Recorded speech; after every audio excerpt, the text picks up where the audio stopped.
Sistem imun atau sistem pertahanan tubuh penting untuk melindungi badan kita dari jangkitan.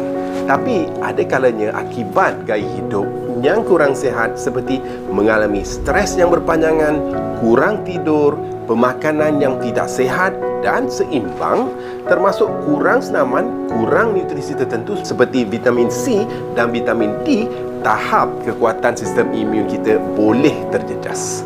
Tandanya, kita mudah dapat jangkitan kuman, badan rasa letih dan lebih lagi luka lambat sembuh dan usus kerap bermasalah.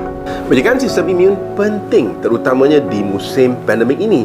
Dengan pelbagai jangkitan yang ada di luar sana, maka langkah-langkah untuk mengoptimalkan sistem imun badan haruslah diberi perhatian.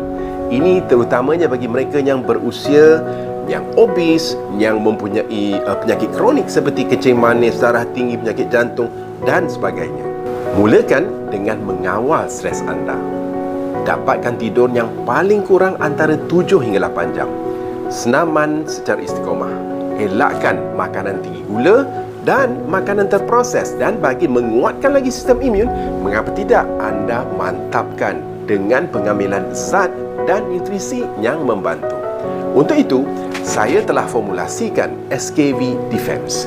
Ia kaya dengan antioksidan, vitamin dan flavonoid, semula jadi untuk membentuk kuasa imun terhebat. Defense mengandungi 4 ramuan utama, iaitu pertama, vitamin C bagi menguatkan sistem imun semula jadi dan pembentukan antibodi badan. Kedua, vitamin D bagi membentukkan bahan yang melawan kuman dan mengawal jangkitan. Ketiga, cendawan susu harimau yang merupakan adaptogen bagi mengawal selia sistem imun yang mantap dan juga lebih fokus kepada kesihatan sistem pernafasan. Juga baik bagi mereka yang mengalami resdung dan asma. Keempat, buah kamu-kamu yang memiliki vitamin C semula jadi 60 kali ganda lebih tinggi dari buah oren. Ia juga kaya dengan flavonoid dan mineral semula jadi bagi membantu menguatkan sistem imun. Semuanya dalam satu tablet kunyah yang diperkayakan dengan ekstrak anggur hitam, memberikannya rasa yang sedap dan lazat. SKB Defense untuk kuasa imun terhebat.